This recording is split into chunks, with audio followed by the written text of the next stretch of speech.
I'm here to talk to you about the greatest live rock and roll band in history. Rush! How do I know they're the greatest live rock and roll band in history? Let's see what the Detroit Free Press said. Lead singer Geddy Lee continues to sound as though he played one football game too many without ample equipment. Guitarist Alex Lifeson studies the stage charisma of the great guitarist without ever noticing their craft. And drummer Neil Peart should take a long, hard look at computer programming. Look at these guys. They're nerds. They're the Dungeons and Dragons of rock and roll. So how did three nerds end up rocking out for almost 40 years? Well, let's ask this nerd. Malcolm Gladwell. He's a writer from The New Yorker, but he's better known for his books. The one I want to talk about tonight is Outliers. And in Outliers, he puts forth the idea that you've got to do a number of things to create extraordinary success. And one of those things is practice. And his rule is 10,000 hours of practice. That's what makes you an expert in anything that you have to do. His example of the 10,000 hour rule is King Nerd, Bill Gates. By the time that Bill dropped out of Harvard and started Microsoft, he had the opportunity to write software for 10,000 hours. Blue screen of death notwithstanding, that happens. So, what does Rush say? Well, professionally in the United States and around the world in 5 years. About 5 years. How many concerts do you average a year? 200. 200 shows a year. Let's talk about show night.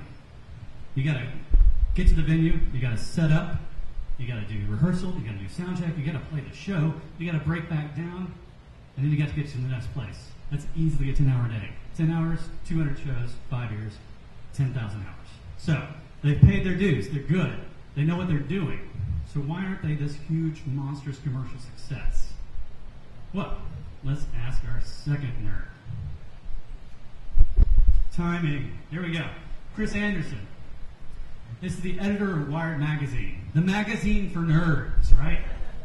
He's also authored a book called The Long Tail. And in The Long Tail, he puts forth the idea that the democratization of the tools of production of media, as well as the distribution of that media, makes us all content providers, consumers. And what it really does is it drives localized niche content. So, what does all that crap mean? Well, that crap means we don't have to go here to get the good stuff. Okay? When you go to Walmart, you have the paradox of plenty. You go in there and they've got racks of CDs and DVDs, and you go, fuck, they've got everything. No, they don't. They've got the Justin Biebers. What they don't have is the Beach House, the A.A. Bondi. They don't have that localized niche content that we really, really love, right? They got all that. iTunes has the rest. That's what we want. Now, what does this have to do with Rush? Well, Rush has been very, very good at selling albums. In fact, they have more gold albums than anybody else in history except for Kiss, the Rolling Stones, and the Beatles. Pretty damn good company.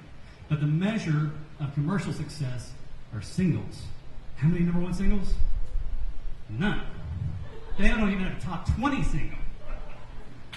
The closest they got was 22 in like 1982 with New World Man.